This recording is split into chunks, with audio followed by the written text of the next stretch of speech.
மாத்திரையை தொடப்பத்து மேலே போட்டு பாருங்கள், நீங்களே ஆச்சரியப்படுவீங்க. அது என்னென்னு வீடியோவில் போய் பார்க்கலாம். இந்த வீடியோ ரொம்ப யூஸ்ஃபுல்லாக இருக்கும், இன்ட்ரெஸ்டிங்காக இருக்கும். இப்போ நம்ம வீடியோக்குள்ளே போகலாம். இன்றைக்கி நம்ம பார்க்க போகிறது ரொம்ப ரொம்ப யூஸ்ஃபுல்லான ஐடியா, எல்லாருக்குமே அவசியமான ஒரு ஐடியாங்க. இப்போ நான் ஒரு பாத்திரம் எடுத்திருக்கேன், அதில் 2 டம்ளர் குடிக்கிற தண்ணி சேர்த்துக்கோங்க. அதில் 4-5 போல் சின்ன வெங்காயத்தை பொடி பண்ணி சேர்த்துக்கோங்க. அடுப்பை ஆன் பண்ணிவிடுங்க. இப்போ இது கூட நான் சேர்த்துக்கிறது ஒரு 2-3 ஸ்பூன் அளவுக்கு வேப்பிலை பொடி சேர்த்துருக்கேன். என்கிட்ட வேப்பிலை ஃப்ரெஷ்ஷாக இல்லை, அதனால் இது பயன்படுத்தியிருக்கேன். உங்களுக்கு ஃப்ரெஷ்ஷான வேப்பிலை இலைகள் கிடைக்கும்னா அதை பயன்படுத்துங்க, அது ரொம்ப பெனிஃபிட்டாக இருக்கும். இந்த வேப்பிலை, இந்த வெங்காயம், இது எல்லாம் இந்த தண்ணியில் நல்லா கொதிக்கணும். நல்லா கொதிக்க கொதிக்க இந்த வேப்பிலையோட கசப்பு தன்மை, இந்த வெங்காயத்தோட சாறு, இதெல்லாம் இந்த தண்ணியில் இறங்கும். இந்த தண்ணி ரொம்ப பவர்ஃபுல்லான ரெமிடிங்க.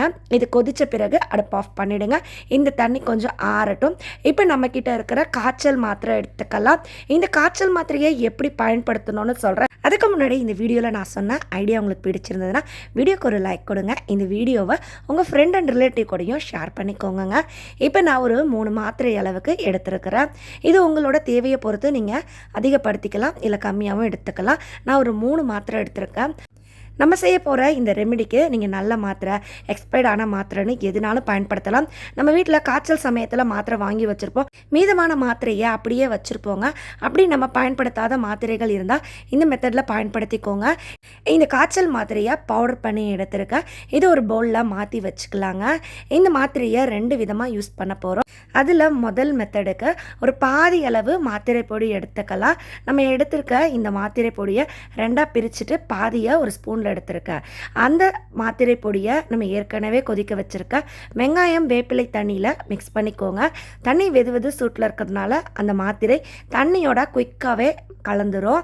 இதை கூட முகத்துக்கு பூசுகிற பவுடர் ஒரு 2-3 ஸ்பூன் அளவுக்கு இது கூட சேர்த்துக்கோங்க. உங்கள் வீட்டில் பவுடர் யூஸ் பண்ணாமல் எக்ஸ்பைர்ட் ஆனது வச்சுருக்கீங்கன்னா அது கூட இந்த மெத்தடுக்கு நீங்கள் பயன்படுத்தலாம். இப்போ பவுடர் எல்லாம் சேர்த்த பிறகு இந்த கரைசலை நல்லா கலந்து கரைச்சி எடுத்து வச்சுக்கோங்க. இதோட சூடு நல்லா குறையணும்.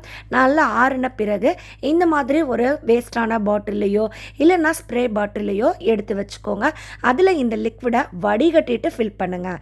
அப்போது தான் இதை ஸ்ப்ரே பண்ணும்போது ரொம்ப ஈஸியாக இருக்கும். நம்மளோட மேஜிக்கான பவர்ஃபுல்லான இந்த லிக்விட் ரெடி ஆகிடுச்சு. இந்த லிக்விட் எதுக்காக ரெடி பண்ணியிருக்கோன்னு பார்க்கலாம். நம்மளோட வீடை என்ன தான் க்ளீனாக வச்சுருந்தாலும், என்ன தான் நம்ம பார்த்து மெனக்கட்டு க்ளீன் பண்ணாலும், எல்லார் வீட்லேயும் இருக்கக்கூடிய மிகப்பெரிய பிரச்சனை கரப்பாம்பூச்சிங்க. உங்கள் கிச்சனில் கரப்பாம்பூச்சி நைட் டைமில் அதிகமாக சுத்தம். அந்த மாதிரி இருக்கிற கரப்பாம்பூச்சியை இந்த மெத்தடில் கண்ட்ரோல் பண்ண முடியும். இது நைட்டில் உங்கள் கிச்சன் ஏரியா, கவுண்டர் டாப்பு, அடுப்புக்கு பக்கத்துலன்னு இந்த லிக்விடை ஊற்றி விட்டுருங்க. இந்த லிக்விடில் வெங்காய சாறு, வேப்பிலை, மாத்திரை இதெல்லாம் போட்டிருக்கிறதுனால இதை கரப்பாம்பூச்சி சாப்பிடும்போது அது செத்து போயிடுங்க. முதல் முறை செய்யும் போதே நல்ல ரிசல்ட்டு கிடைக்குதுங்க. கிச்சனில் ஊற்றின பிறகு காலையில் தொடச்சி எடுத்துருங்க.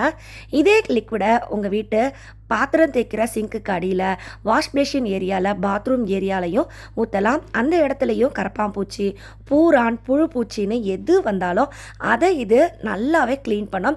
இதனால் நம்ம கிச்சனோ நம்ம வீடோ புழு பூச்சி, பூரான், எறும்பு, கரப்பாம்பூச்சி தொல்லை இல்லாமல் ரொம்ப க்ளீன் அண்ட் கிளியராக இருக்கும். ரொம்ப சிம்பிளான ரெமெடி, யாருனாலும் இதை ட்ரை பண்ணலாம்.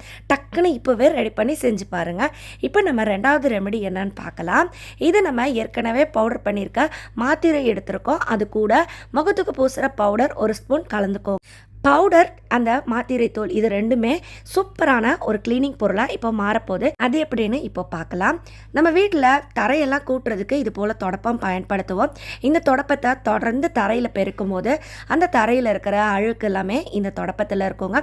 சில நேரம் குழந்தைங்க ஏதாவது ஸ்வீட் எல்லாம் சாப்பிட்டுட்டாங்கனாலோ இல்லை ஜூஸ் ஏதாவது சிந்திட்டாங்கனோ அந்த மாதிரி இடங்களில் தொடப்பம் பட்டுருச்சுன்னா தொடப்பத்தில் எறும்பெல்லாம் வந்துடுங்க. அது மட்டும் இல்லை, தொடர்ந்து தொடப்பத்தை தரையில் பெருக்கும் போது அந்த தரையில் இருக்கிற அந்த அழுக்கெல்லாம் சேர்ந்து ஒரு விதமான கெட்ட வாடையும் வரும். இந்த கெட்ட வாடை, இந்த தொடப்பத்தில் இருக்கிற அந்த அழுக்கு, கிருமி இதெல்லாம் எடுக்கிறதுக்கு இந்த பொடியை இந்த தொடப்பத்தில் தூவி கொடுங்க. நைட்டில் இந்த மாதிரி தூவிட்டு தொடப்பத்தை படுக்கிற நிலையில் உங்கள் வீட்டு கட்டிலுக்கு அடியில், சோஃபா கடியில் வச்சுருங்க. அடுத்த நாள் காலையில் நல்லா இதை உதறி தட்டி எடுத்துகிட்டு எப்பயும் போல் கூட்டி பெருக்கலாங்க. இதனால் தொடப்பம் க்ளீனாகவும் கெட்ட வாடை இல்லாமல் இல்லாமல் கிருமி தொல்லை இல்லாமலும் இருக்குங்க. இதில் எறும்பு, பூச்சி, கரப்பான் அப்படின்னு எந்த பூச்சியும் வந்து உக்காராது. இந்த வீடியோ பயனுள்ளதாக இருந்ததுன்னா லைக் பண்ணுங்கள், நிறைய பேர் கூட ஷேர் பண்ணுங்கள். நம்ம சேனலை இதுவரை நீங்கள் சப்ஸ்கிரைப் பண்ணலன்னா சப்ஸ்கிரைப் பண்ணிக்கோங்க. நான் மறுபடியும் உங்களை அடுத்த ஒரு சூப்பரான வீடியோவில் சந்திக்கிறேன். அது வரைக்கும் பாய் ஃப்ரெண்ட்ஸ். தேங்க்ஸ் ஃபார் வாட்சிங்.